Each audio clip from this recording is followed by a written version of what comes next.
Hey everyone, welcome back to How It's Really Going with Shana Recker. And I have another amazing person to introduce you guys to. Lori, oh my gosh, I want to cry just talking about you. Has been one of my clients since like way back in the day when I first started doing business coaching. We met through a common person and we just like connected like from day one. And I love Lori and what she's about. She's a social media expert. So I'm gonna let her share her story. But she is a guru, a social media guru. She's a social media guru, and she has created success for a lot of very well-known online people. So she has incredible results that back up her expertise. And I'm really excited to have her here on the podcast and on the YouTube channel to talk about social media. We are going to talk a little bit about being coaches. We have a little thing we're going to go into first, but Lori, welcome to the show. And I'm so glad you're here. This has been like way too long. We needed to do this. I know. Thank you. Finally. Thank you so much. When you're introducing me, I'm like, is that me? Yes, that is you. And I would love, that's where I want to start because this is going to lead into a really great conversation, but I'd love for you to share, how did you become a social media expert and how did you like become this go-to person for all of these like celebrity entrepreneurs to they're like wanting to, claw you down and hire you because you've just done such great things for people. How did that all unfold for you? Well, it's kind of a funny story actually, because it all started with eBay. Oh, I had eBay. I had an eBay store that did very well, and somebody tapped me on the shoulder and said, "Would you like to help train new eBayers?" Mm, And this person left eBay and said, "Hey, I'm starting a social media management firm and I want you to come and work for me." And I said, "Well, I don't know anything about that." And this was, oh my gosh, like 12 years ago. mhm. Okay. So it was at the very beginning. Nobody really, it was so basic. And she said, "Well, you do know how to do it. You just don't know you do." Yeah. So my first experience was, I made a spreadsheet. I was promoting shopping centers in the San Diego area, Old California Restaurant Row. I would make sure all the tenants got their post per month and their engagement and everything. And then she went to work for John Assaraf Mm. and said, "Well, I want to bring you along." And so I didn't even know who he was. I had to Google him. So I was like, okay. Yeah. So I was working with them for 2 weeks and they decided to keep me and let her go. And so I went from being her intern to being like the full-time social media person. And that's really where I got to sink my teeth into it. And they would let me take Mari Smith's course that he signed up for, Amy Porterfield, like all the people who were the, Yeah. first people to come out at the time. And I had a social media manager, like the marketing manager, Mhm. kind enough and patient enough to teach me all the things that I didn't know. Yeah. So it was really trial by fire. I mean, I got thrown into one of the biggest people I could have worked for in the very beginning and really worked hard. And then, that led to working with Lisa Nichols. And I worked for her for almost 4 years. And I really don't know how it happened. Now, I was just in the right place at the right time. And all I can say is that my entire life, I've always been a problem solver. Mm. I like to figure things out. Mhm. And if one way doesn't work, I'll try another way and another way. I used to call it like find the workaround. Mhm. Mhm. So, I mean, I'm that kind of person that will look up on YouTube. How do you change the direction of the door on your dryer? Yeah. I will take apart my whole dryer Yeah. and switch the door and like, ta-da, I figured Well, it we've out. talked about having ADHD, and that's one of the traits of being, ADHD is we get hyper focused on wanting to, figure out these things, and it's like we can't stop until we get it. So Yes. And totally get so with social media, it kind of brought together all my skill sets into one thing. that. Yeah. And I used to say to people, who would think I found my dream job at age 55? Mm. That's when I was right in the middle of working for Lisa. I'm going to be 61 in a few weeks. Yeah. And so not very many people my age do what I do. Yeah. And I think younger people who, technology is something they grow up with. It's understanding how it works just seems to be in their DNA. They pick it up, they know what to do. Well, I they're literally born with it. Like my youngest is 12 and he has an iPad and an iPhone and he literally grew up with it where right, we didn't, we had to learn it at an older age. right. So they can open up something new and without anybody telling them how to make it work, they can figure it out in a few minutes. Yeah. For me, it took me a little bit longer, but I've always been good at figuring things out. So I Mhm. thought, well, okay, I can do this. Mhm. Also, I live in a really rural place, on 100 acres in Vermont in the middle of nowhere. It's not like when I lived in downtown Chicago or Pete area where you're in a more urban environment and there's a lot more opportunities for work.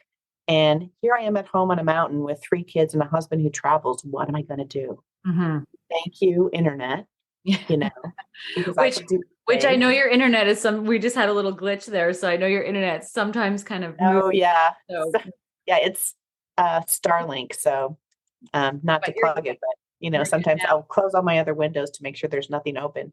But yeah, I've been able to make it work. I've Yeah. been able to make it work all this time.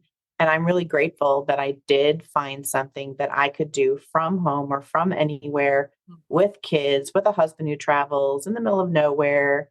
I used to work in advertising. My first job in Chicago was working on the McDonald's, the Golden Arches Mhm. broadcast, all Mhm. their print and radio and television advertising.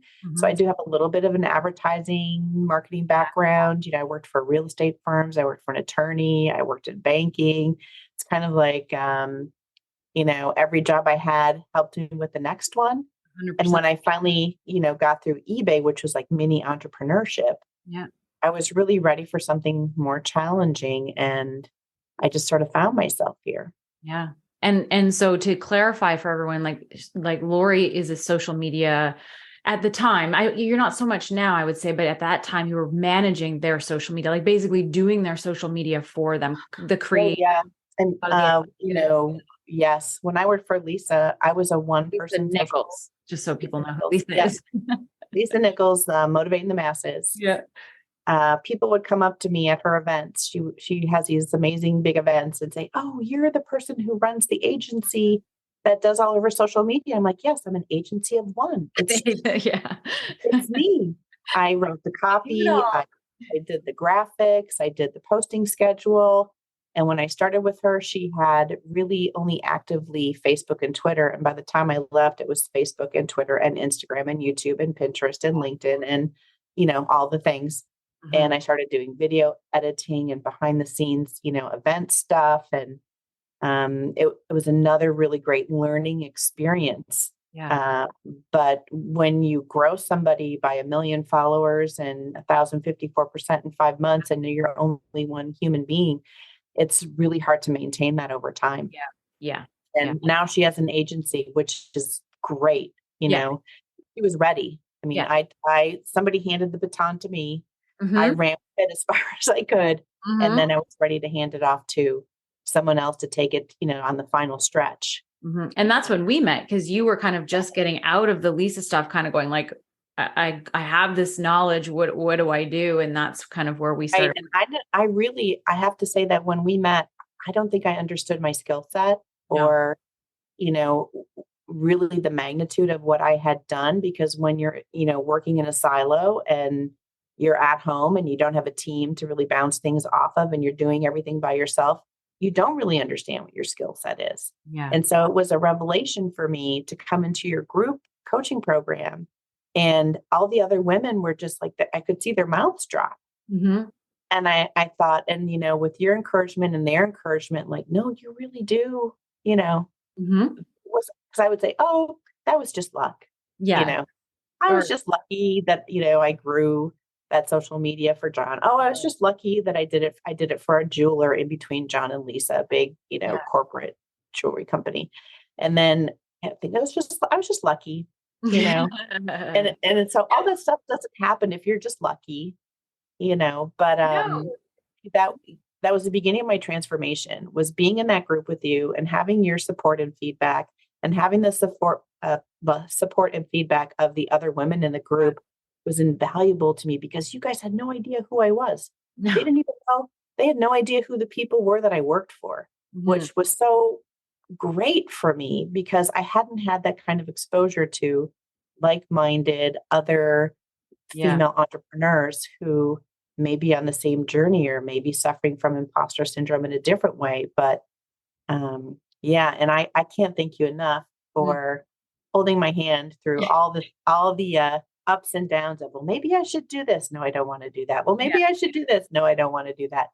And it's really the journey, and I feel so empowered now from working with you and through the friendship that's developed. And I just appreciate you so much for that. Oh, well, I love watching you like literally take ownership of your amazingness and like get out there and really just help people. And what I love about what you do is that you have such a strong understanding of social media and social media marketing, but you also have a way of explaining it that helps people who aren't necessarily tech savvy to Yeah. understand how to use it in a way that's going to work for them. Because and before we get into the social media tips and stuff like that, because you guys, we are going to get into that, and Lori's going to definitely blow your mind. But I do want to talk about this one aspect, because you and I had a conversation about this, about Mhm. being self-taught, because that was one of the things, like, I had mentioned in one of my podcasts about, when you're starting an online coaching, that you should really use your skill sets, your formal trend, like and what I was referring to is there are people who will read a book on something and then turn into a coach of that, Right. because of that one book or whatever.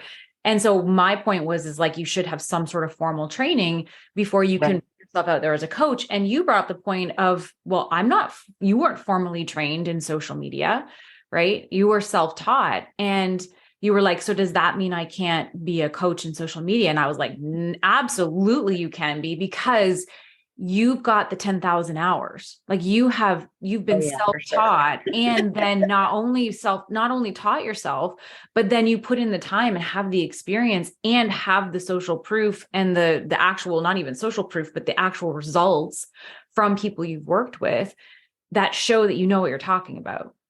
Yeah. And I think one of the keys to that for me was that Lisa Nichols trusted me to just do what I do.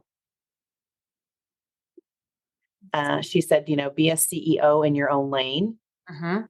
I don't know how to do what you do, but I trust you to do it. Yeah. And the fact that working with somebody like that who just trusts me to do what my gut tells me is the right thing to do was really a revelation to me. And she's also the one who plucked me out of what I was doing and said, you know what? I have a lot of women who are coming to me who are, 50 plus, Mhm. 55 plus, did not grow up with technology.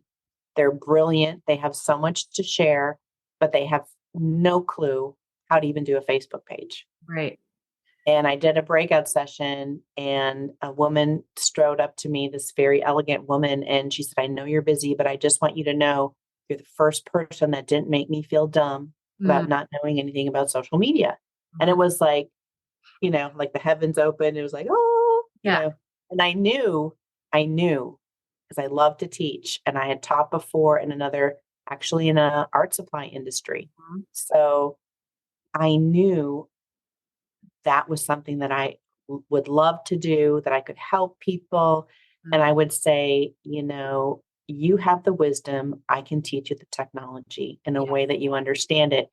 And I think because, the women that I work with were, the same generation, that the way I teach it is the way I learned it, which would be the way they would learn it. Yeah. So I have a lot more patience than, when I ask my 20-year-old, how do you do this? And he just does it and hands me the phone back. Yeah. I don't know what you did. Yeah. Right. Yeah. And So, then they don't even they can't even explain it, because they're just like, I don't know. I just like do. And then you're like, wait, what? yes, yes. So that Mhm. was the little seed that was planted right then. Yeah. She ended up being a client and a friend of mine many years later. And, come to find out, she's the daughter of Reverend Billy Kyles, who was on the balcony with Martin Luther King when he was assassinated. So it's, you know, social media has brought me so many amazing places, but the thing that I appreciate about it the most are the relationships. Yeah, that you Like create. my relationship with those students, my relationship with you, my relationship that gets developed, with people that I work with over time or people who show up for the free trainings all the time. Mhm. Those relationships to me are priceless because I can see their growth.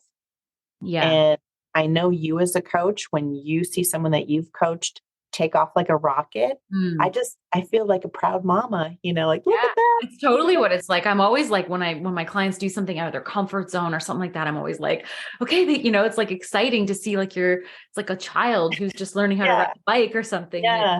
exciting. It's like Well, you don't even have a Facebook page and you're going live on Instagram every day. oh, and it's like you're so proud. Well, and Yeah. I'm so glad that with the coaching thing that you brought that up because I think it's important. There's a couple things even just in what you mentioned. One is that, for you as a social media coach, there wasn't social media school back then, right? So there are definitely some things in the coaching space where there isn't formal training for those things. And so, to go back to what I said, that yes, you need to have some experience, you need to have some results. Maybe you might not need to have formal training depending on what it is, because maybe the formal training doesn't exist. But the other thing that I think is so important that you have, and that I think is important for coaches who are self-taught, is having that passion for wanting to help people in that capacity. One, knowing how to help them for sure, and having the strategies and the methods and all that stuff. But two, having the desire to do it because you really want to help people, not just to create a coaching business to make some money. No, not at all. Because I would have people come to me almost in tears, like so afraid of putting themselves out there, or I can't even like, do I call Facebook to make my page? Do you make it for me? Like, what do I do? You know? And to me, I did a lot of stuff for free for a long time because I could see they needed help. I knew Mhm. there was nothing really else out there to help them.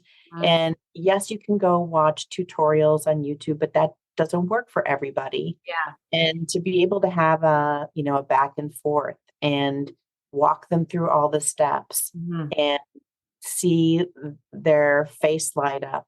And then I get inboxes from them now telling me, I'm so glad that you had me fix Mhm. that link because I had 3 people make appointments at the last conference I went to. And I'm so excited about doing, urban backyard gardening or whatever their passion Yeah. is, because I think they think sometimes, and I'm guilty of this too, because I'm in that little tick box age group, 60 and above. Mhm.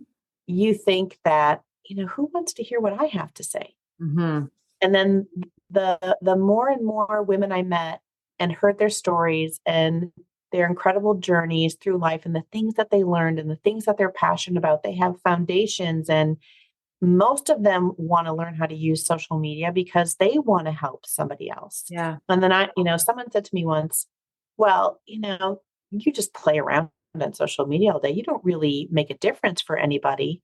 Mhm. And once I started coaching women, I Mhm. thought, "Yeah, that's just not true." Mhm. Yeah. Because with the foundations, if it's for one of the people I worked with, she created a foundation for families who have children with autism. Mhm. And I think of Dwana's foundation for the Memphis 13, the kids who integrated public schools in the US. And then I think about another one of my clients who's really focused on backyard gardening for families and especially for, families of color and what difference it can make in their life and their health. And so if I can help them share Mhm. what they want to do, what their passion is, then I feel like what I do with them every day is worthwhile. Every minute's worthwhile. 100%. Yeah. And and that's the thing. Like you've got the hours of experience, you've taught yourself a lot of things, you have the passion and you're doing things for the right reason. And I think that to me is more than qualified to, put yourself out there as an online coach. And I think Yeah, and if I don't know something, I don't pretend I know it. I right. always say, I don't know it, but I know I can find Figure out. it out. Exactly. I know I can go find it. I'm a good researcher. I love that. And so on that topic of let's move into some of the social media stuff, because I know Sure. you have a wealth of knowledge, and I know the listeners would love to hear from you about some of the things that you're seeing. And so I think the first thing is, even in regards to online business, because I've been talking a lot about that lately, and some of the shifts we're seeing in ethics and marketing and all that kind of stuff. I What love are those conversations you've been Yeah, having. well, and it's just bringing things to the surface so that we can be better is really what it is. It's about it's not about calling people out. It's more about like, hey, this is some of the stuff that we're seeing, and I think it could be better. I think we can do better as an industry. What are some of the trends that you're seeing that, let's say some of the trends that you're seeing drop away, and what are some of the trends that you're seeing coming into the online space? Probably specifically, I would say Instagram. I mean, they're kind of all the same, but different. But Instagram, Facebook, like what are you seeing as trends that online marketers are not doing so much of, and what are things that they're moving into? Yeah, it's always shifting, you Mhm. know, get your shift together because you have to keep track of every day I open it up and there's a new feature or something, they've moved the cheese or something's changed. Uh, the trend I'm seeing is there's a lot of short video, but is it converting? I see a lot of funnel ads, and I don't know if that's basically the algorithm. I know it's the algorithm serving me all that stuff. Mhm. But what the trend that I'm seeing and feeling more is people are really looking for a genuine connection. Yeah. Um, I was doing a Q&A for a group, and they were all speakers, and they were saying, well, there's so much negativity out there. I I don't even want to be there anymore. Mm. And I said, well, if you do that, you're missing out on all the people who are scrolling, looking for the light and looking for the good and Mm. looking for the value and looking for the connection. And I know there's so many people right now in my inbox freaking out about AI Mhm. and ChatGPT and the Mhm. generated images, which a lot of it is, really stolen from artists, the Mhm. visual stuff. Mhm. And, they're pulling stuff from the internet for the tech stuff. And yes, it can make your job easier. But for me, I feel like your output from that is determined by the quality of your input. Yeah. So if you don't put your voice in, if you don't put your bio in, if you don't put a transcript of you speaking in and tweak it and spend 20 minutes working on, making sure it has your heart voice coming out of whatever you use it for, Mhm. then it's not going to be valuable.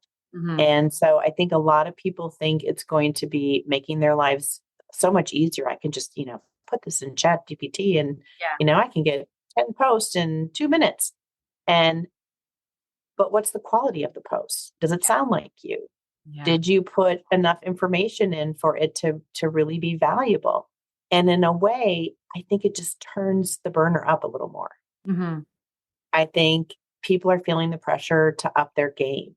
Yeah. And while I know LinkedIn is integrating it into if you write a job ad now, it's using AI to help you with the languaging on Canva Create today.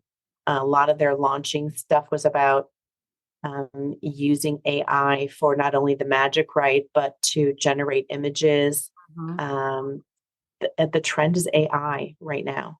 Mhm. And I think that at some point there's going to have to be an integration in a way that you can still make it personal to you, but the best version of you. Well, and And yeah. And sorry, on that I point, always, yeah, go ahead. I'm an analog girl in a digital world. Like I have LPs. I love paper. I'm very Yes. tactile. And so, while I appreciate the things that it can help streamline for us, especially summaries, like for example, you could put in the transcript from our conversation and Yes. ask it to do a summary Yep. and love it for that, Mhm. right? Because to sit down and do a summary could take us all day or it just would never happen. Yeah. So I think, it's not news to anybody that that's the big trend right now. But I'm also seeing a trend towards people really hungry for long form content. The 3-second, valued short video, how can you connect with somebody in 3 seconds? Mm-mm. Not everybody can do it. And I think that after a while, it just becomes numbing. And Yeah. then people start to look for long form content. So if you have somewhere to send them after your short form content, for example, to your YouTube channel Yep. or a blog post or someplace where they can really sink their teeth in and, find out the rest of what they want to know about what you said, I think that's the trend Yeah. that I see growing. Yeah. And I think to add to that, it's so the trends I think that I also see in the online marketing space is this trend towards more authenticity, real, more like, consumers are getting smarter. They're not falling for the fake FOMO or all the stuff like, and so there's this authenticity, realness piece that's coming into the marketplace. But then you've got this AI piece, which feels very inauthentic because it's automated, right? So I love how that you said that it's a useful tool when we use it from our own sort of, it's like what we feed it. So feeding it authentic, meat and potatoes to help it create something that's still us and not fully auto generated. Like I think that's really important from an ethical even standpoint of using it for your business. Really Right. make sure it's got everything about you and the details of what you want to say. And I think Well, and that's that's why prompt engineering is going to become, the next mhm. trend occupation. I've already seen, actually, John Assaraf put up a help wanted ad on LinkedIn. He wanted a Chat GPT copy editor. So Mm. he wanted someone to edit whatever came out of there. So Yes. uh, the other thing is, I noticed that the chat, I don't know about the other, there's, so many other Mhm. different programs that do this now. But I've noticed that through the versions of ChatGPT, it was 3, then it was 3.5, then it was Yes. 4.0, that sometimes it will say, now it's sort of backing off a little bit and saying, well, Mm. I can't tell you exactly how that would work, but this is how it might work. Mhm. And the legal ramifications of copyright infringement and Yeah. making sure that information is accurate and understanding how to craft a prompt are going to become, skills that we need to learn because I don't think this is going anywhere. You mean it's not, it's going places, but it's not leaving us basically. It's not Yeah. leaving us We're anytime. we're going to have this in the future. And I think you bring up a really good point because people are going to start using this, taking what it's giving back as if it's right and not questioning it. And that could get people in some trouble. And I think that it's important,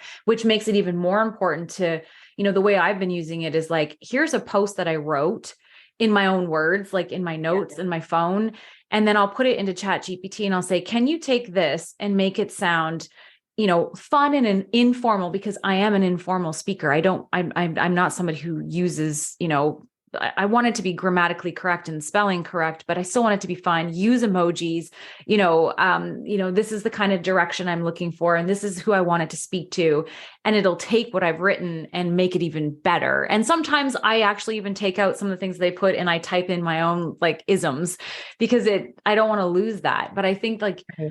it's like still using it in a way that's ethical and checking it and making sure that what it's saying is actually right, because it Yes. could be wrong. That's important. That's important because I don't care what anyone says, we're always going to be smarter. And the one thing that it can't do yet, Mhm. I don't know if it will, but I'm sure they'll be working on it, is it can't read the room. Yeah. It can't take the temperature of your audience. No. It can't feel the vibe of what's happening. Mhm. And that's something that we still have. And I think it's so important to incorporate that Mhm. into what you're putting out there and how you're serving people is you have to read the room. You have to know what they want. You have to know how do they want you to help them? Yeah. And I think you're really good at distilling down, trends and what people need and what's not happening out there, how they're not being served.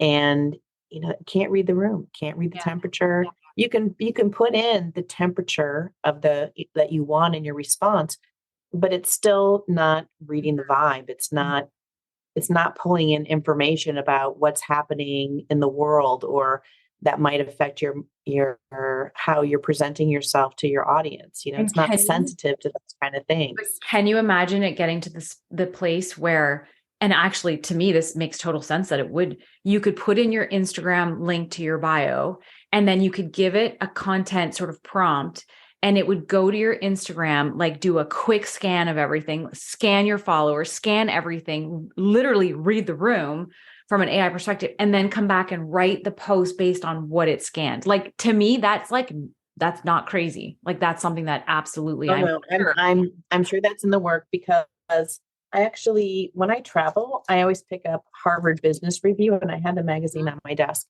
So I had flown down to Florida, I don't know, the spring of 2021, just when everything was opening back up after COVID. And I always pick up the Harvard Business Review in the airport thing to read on the plane. And I happened to be going through my things to sort of, declutter and whatever. And in June of 2021, they were already talking about ChatGPT, about all the things it could do and where it was going and who was working on it and what was going to happen. And I think the pandemic, as a lot of experts have said and we've observed, has just exponentially rocketed the growth in everything. Just the features on all of the different platforms and the technology. And the reason people are skeptical about the sales and, the old template for sales online is because they got to spend time at home actually consuming all of this stuff and being like, hey, I've seen that before. Hey, that person that's the same sales pitch that I got over here from this other person. And they start to remember the formula for how people are sold stuff on social media. So yes, they did get smarter. They spent more time. They're more skeptical. They've been burned. Yeah. They bought programs that didn't deliver. They brought products that didn't deliver or never showed up or, Yep. It's so true. I think that's what they said they were going to be, but they were talking about ChatGPT and Harvard Business Review 2 years ago, as if it was already here. Yeah. So I think that's probably, if it's not happening right now in testing, it's going to be happening where they read your whole bio. And, with LinkedIn already helping you with conversations in your inbox using AI and helping you craft your bio in AI and helping you craft your resume on LinkedIn AI, because LinkedIn, after all, is owned by Microsoft, which has their own. They've been tagging every single word that's been put in there since LinkedIn began. Yeah. And now, I got a notification from Bing that to try. Haven't heard that word in a long time. I know. So, it's because I'm a PC girl in an Apple world. But so to try all Bing's new AI features, like for crafting your emails and all that other kind of stuff. So it's here. And if you stick your head in the sand and run away, especially, if you're in my age group, it's not going to serve you. And it'll be too hard to be left behind, because if you wait for a year to at least learn the basics of it, it's going to be just that much more. It's going to be that much more overwhelming. It's going to feel that much more like I can't catch up. Yep. So I don't know. I always have my nose in what's new, what's happening. That's what I love about you, because you always have your hands into, you always know like the little inside scoops of all the things that are coming. And I love that about you. I'm such a nerd. I would download marketing podcasts when I would have to fly out to San Diego from Vermont.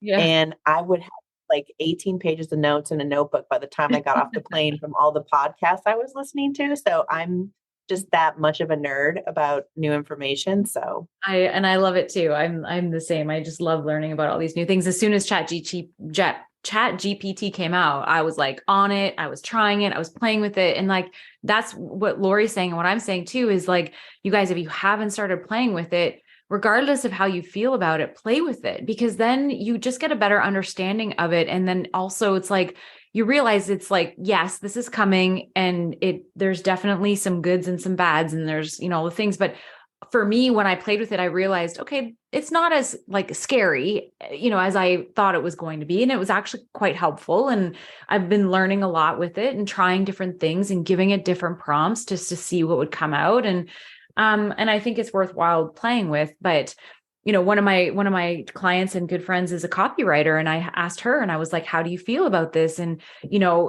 for you, like, it's about evolving. Like, how can you, because I know it feels scary for copywriters going like, well, are we still going to have this Does. job because are people using this? Yeah. But One of my very best friends is a writer and she's freaked out. She's yeah, like, Lori, should I be scared about this? And well, I said, no, don't be scared because you know what? If you're not a language person as an entrepreneur or a business owner, copywriters understand the ins and outs and nuances of language. yeah. They're going to be the people who are going to be actually have the potential to use it for the most good Hmm.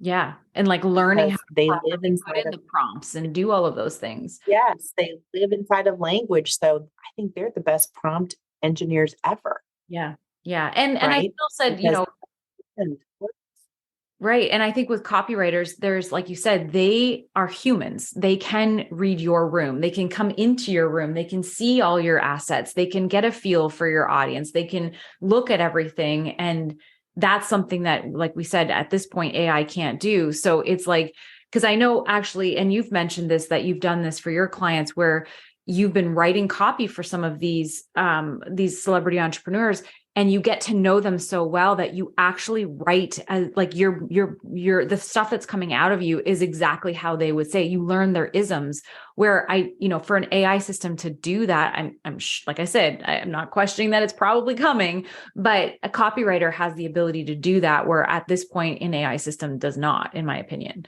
well, and I also feel like, my friend and, our daughter's a writer, their vocabulary is so much better. It's so Yeah. much bigger. You know, Yeah. they'll put in words I wouldn't even think of putting into a prompt, right? Yeah. Because that's just words are their universe, right? That's where they play is with words. Mm-hmm. And I'm encouraging her to, if you see a class for copywriters on how to use it, please take it Yes, take it. and start to integrate it in your work because you're going to be leaps and bounds ahead of Right. the average person like me who's yes, I've written copy, but I'm not a professional copywriter. I don't have the training. I'm nowhere near where my friend Monica is. But I said, you're the people who people are going to look for. Yeah. I mean, why do you John is always on the cutting edge of technology. He just always is. And he's looking for an editor for what comes out of Chat GPT. So what does that tell you? Yeah. That he wants it in his voice. Mm-hmm. It's about evolving. You You have to evolve with the technology. It's not about like you can look at it from the perspective of, oh, well, there goes my career. Or you can look at it and go, okay, this is here. I can't do anything about it. How can I evolve myself and my skills to be able to, like you say, help others and utilize this new technology? And I think that's where we And I'm here to tell you, Mhm. I evolved from Yeah. a manual typewriter to an electric typewriter Right. to a word processor to an IBM Selectric with 3 pages of memory to a giant Wang PC with discs as big as an album that you put in and out. So You remember this. I've lived through all those changes and I'm still here.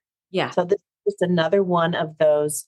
It's not like a fork in the road. It's like, okay, we're just going to make a turn this Yeah. direction. Yeah. And then we're going to make a turn back this direction. And it's all the technology changes that I've lived through when I tell my kids that, we didn't have Google or the internet and Mhm. cell phones and encyclopedias and they look at me like I'm, a Martian or something. We had the yellow So pages and a home phone with a landline and a cord that was like 8 feet long, so you could walk around the house I with still it. have one of those under my desk.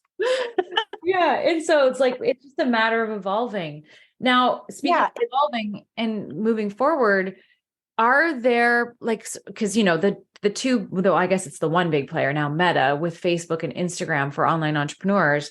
A lot of people I know use Instagram mostly. I would say some of the clients I work with that are, I would say 50 and older still really utilize Facebook, which I think is yeah, great. they do. What Yeah. platforms do you think people should be looking at that maybe they're not, that you think are going to be maybe, let's say, trending forward in the future that aren't Instagram or Facebook? Okay, for sure. I mean, it depends on your industry. For example, I work with someone who talks about taxes and debt, Mhm. which was not going over on Instagram or Facebook well at all. Mhm. And I said, write a LinkedIn article Mhm. with like a listicle of 3 to 5 things you can do this week to reduce your debt. Mm. And it blew up. And lo and behold, that's where her audience was. Mm. Because when you want to talk about something where you need some privacy, LinkedIn is a good place to go. If you're business to business, it's Mm. a lot of people are going back to the office. It's still the only acceptable social media to have up on your computer. If, your supervisor walks behind you, oh, you're on LinkedIn. Okay. Are you looking for a new job? Yeah. You're not going anywhere, are you? Yeah.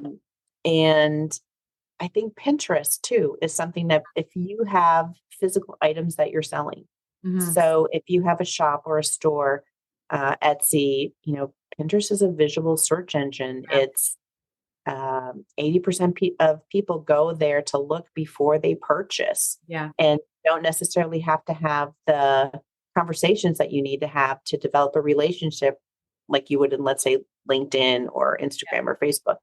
And YouTube, Mm. right?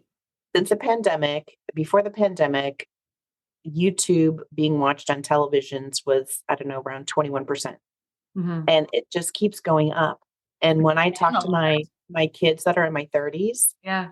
they watch YouTube on their television. So Yeah. if you're creating any kind of instructional programming or how-to programming, or you have an inspirational story, or you're giving tips once a week, don't sleep on YouTube either because they're watching it on their televisions. Yeah.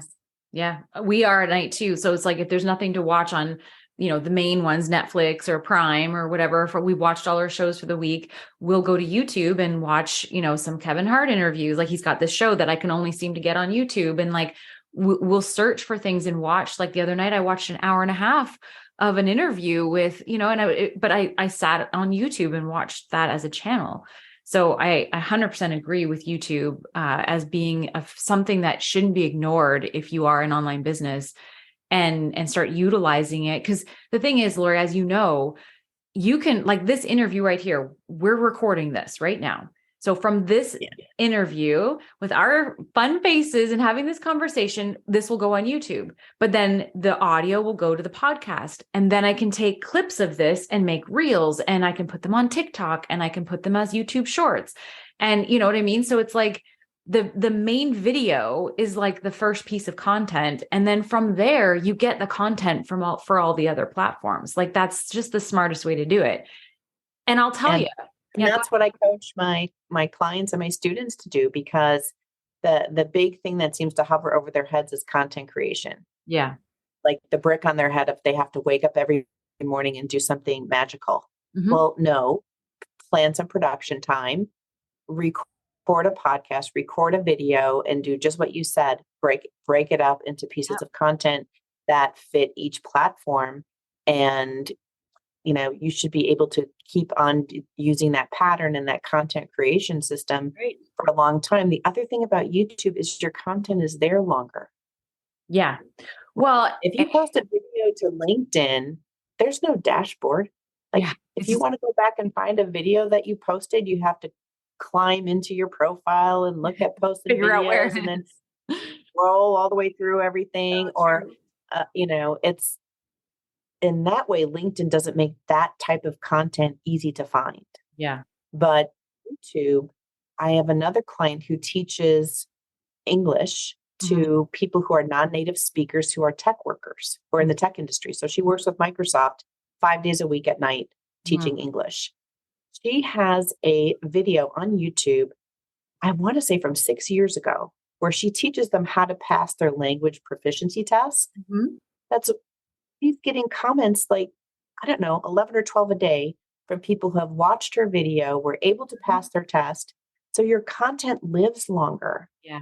There's not the pressure of, okay, I made this and now I have to make a new this over again, 2 months from now, because I don't know where the other one went. Yeah. Because it's easy to find on YouTube, because you can create playlists, you can highlight certain videos in the top. Like that's what I love about YouTube. And my husband, who's an artist, he's been posting all of his stuff on Instagram and TikTok. And, he's had a little bit of views, and one TikTok sort of went viral and things like that, but nothing like super crazy. But he just uploaded like over 50 video. He created a YouTube channel. He had all this content of him videoing himself painting, and he just started putting it on YouTube, and he's starting to get some traction on YouTube. And he just did this last week. And so I'm like, it's such a visual platform that if you've got video content, it doesn't have to be long form. It can be 4 minutes, 6 minutes, 20 minutes, an hour and 20 minutes, whatever. It all kind of goes on there. And so I think it's because if people like it, they'll watch this whole playlist of 6-minute, 10-minute, 15-minute videos, and anything. I love watching what I call production videos. So I have another friend who does all this stuff with Cricut machines, the crafting Cricut machines, but she does these time lapse videos of how it a machine, and she peels it off and then she turns it into a thing. I could watch that for an hour. I mean, it's so I can understand why people are watching Jason paint, because I would be like, oh my gosh, if he's doing a production video of him painting, and people who are interested in art and people who like to watch process videos, I mean, it's a great need for him. And on that point is, if you are an online entrepreneur, don't forget to film shit. Film yourself doing stuff. There's content everywhere. If you really I could be recording this here on Zoom and have my phone set up, which I don't, but I should, and be recording it in fast motion on my phone of me doing this. And then that can create a reel, the background of you know what I mean? There's so much opportunity to create fun stuff. And then one video. I love it because it's creative, right? Yeah. I love what I do because it's creative. I love playing in Canva because it's creative. I love working with clients, trying to come up with new ideas to help them, strategize how to get their message out there. That's all creativity. So. And you bring up Canva, and I was going to say, for those of you guys who are listening to this going, yeah, that's great, but how do I edit all of these things down? Canva has a lot of great new video editing things, because I used to use iMovie I still use iMovie to edit the sound of my podcast and stuff, because you can get right into the tiny little spaces in the sound and edit out the things. Canva, I find, is still a little bit too hard to kind of get really into it. But what I did find in Canva is that, in YouTube, when you're watching a video and the little subscribe thing comes up and the little bell and the sound, and then you can have a little graphic pop up over here. That used to be how do people do that to me for the longest time? How do they do it? And I found this video, and it was this really long process. Well, now you can just do it in Canva, and it takes literally 2 minutes to do it. And so it's so easy using tools like Canva to start creating all kinds of video content to put out, whether it's YouTube or Reels or whatever it is. So, and I know Canva, you had said, is the one tool that everybody should have. Well, so when I'm working with, newbies are my favorite. I love people who are freaked out, don't know what they're doing, because I can sort of talk them down and walk them through, and then see them take off like a rocket. They always want to know, they get talked into buying Infusionsoft and all these expensive programs that they're not ready for yet. Mm-hmm. And what I always tell them, if you were going to pay for one program when you're starting out, it would be Canva. 100%. I agree with you. Because if they want to schedule content and they pay for Canva Pro, they can schedule content. You can link your, Google Drive and your Dropbox and not have to upload, download, do the hokey pokey. It all comes in through the connection, and it does so many things. And the YouTube editor, I pulled up a YouTube video. I was editing one for a client, and then she pulled up hers and she said, well, how do I make this shorter? I said, see that little button up there next to the scissors? If you want every clip to be 5 seconds, just put 5 in. Yeah. And it was voila, it went into 5 seconds. So, the technology is advancing so fast, but it's making things a lot easier. I can't imagine going into Clipchamp or some other video editing software and trying to do all the things that I can do so quickly in Canva. Yeah. And yes, I have a new appreciation for video editors because it takes a long time to do something really good. And, sometimes you need to hire a video editor to really make something. If you, Yeah. let's say you have a sizzle, you're going to speak at a Yeah. conference and you want a professional sizzle reel. Don't do it in Canva. Go hire Yeah. someone to do it Yeah. for you. Your day-to-day marketing and the videos that you're producing for your channel, and just even the thumbnails. Yeah.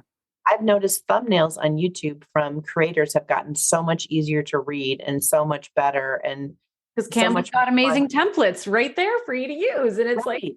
right, done So for you. use them, right?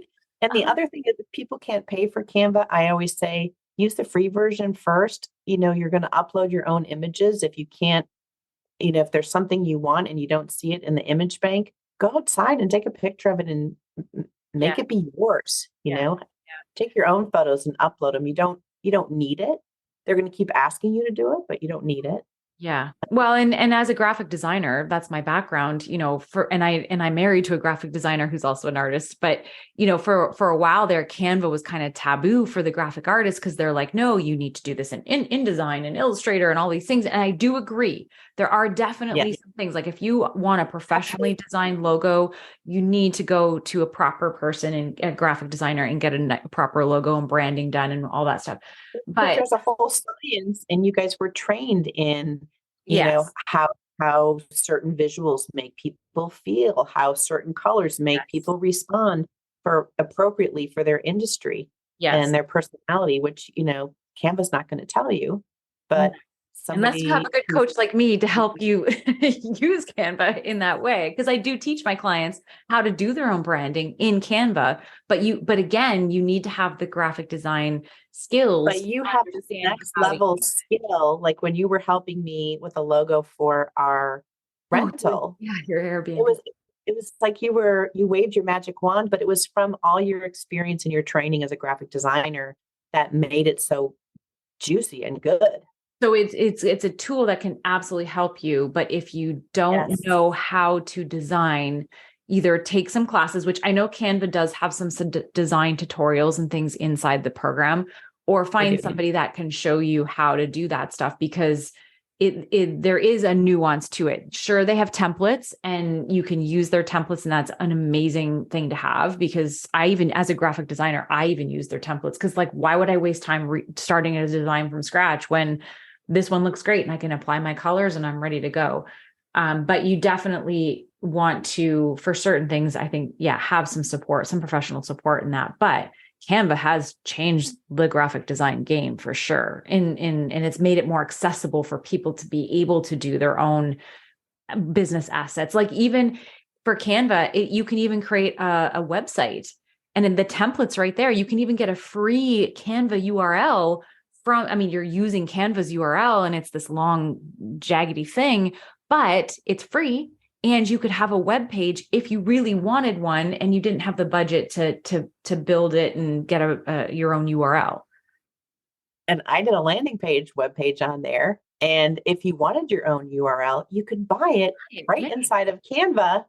And it goes up to the top. And I didn't have to fill out a whole bunch of stuff. It's all done. Published, ready to go. Yeah.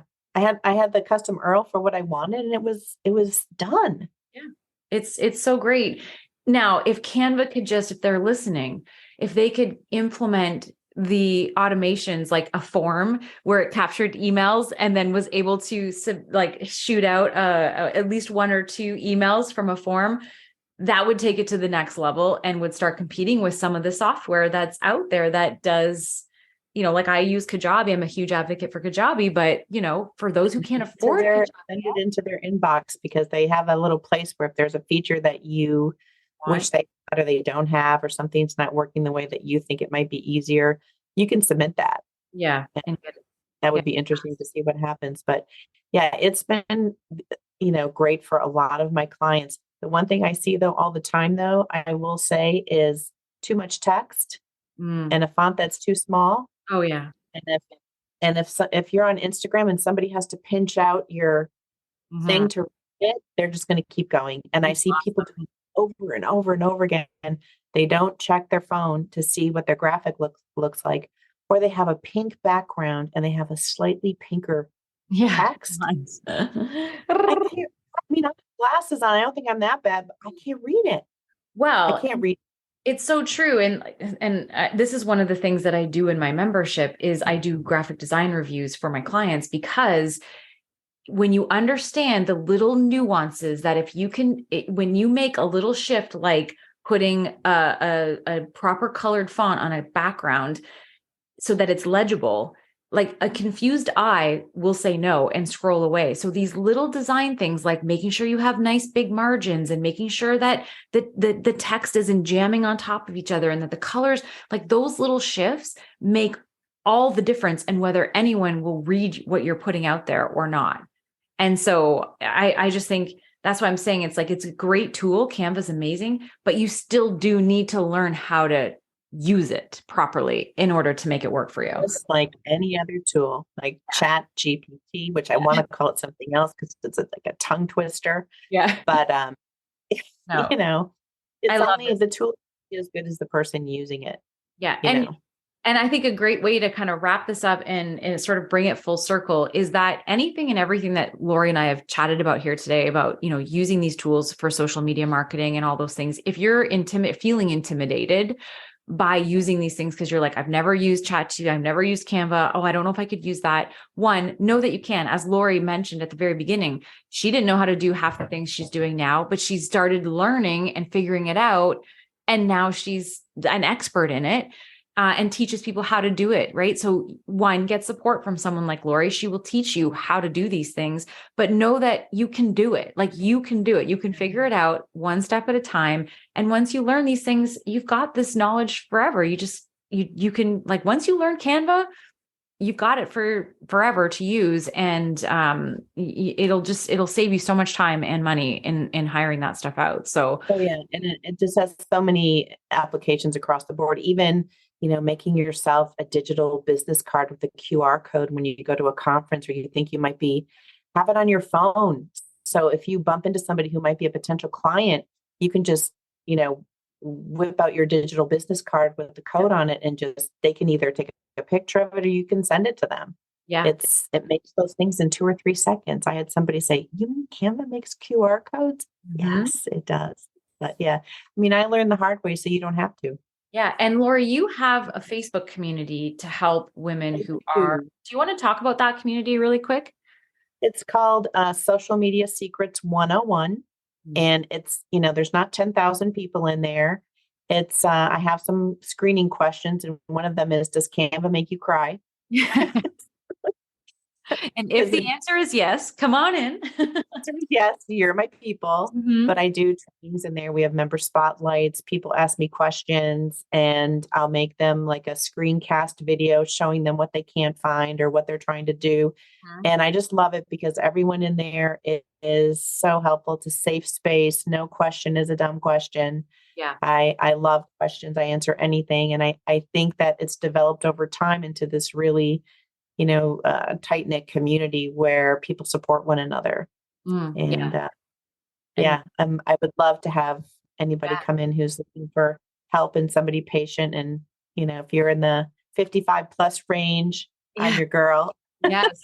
And then you work with people privately too, right? So you work with I them do. one to Yeah. help them figure out their social media and help them get set up and Yeah, because I have some clients who have all the pieces, but they just don't understand how it all works together, or maybe they're doing too many things, and so it's very personalized and tailored to whatever their need is. So I have one person who really wants to get in LinkedIn. I have another one who's launching in YouTube. I have another one who's writing a book of poetry and wants to figure out how she can get her poetry out in the world. So it's not a one size fits all kind of thing, but I love working with people one on one. I know it's not what you're supposed to do in coaching, and you're no, I think, you know what? I think it's whatever floats your boat, whatever you yeah. want. Like, And I try to keep it affordable. I know that people can't, the economy is challenging and things are changing in the world, and I make it affordable, and I just love to help people. well, and to be honest, your free group could easily be a paid membership because you give so much value inside that group. So if someone can't afford to hire you one-on-one, they absolutely need to be It's in a your. great community, and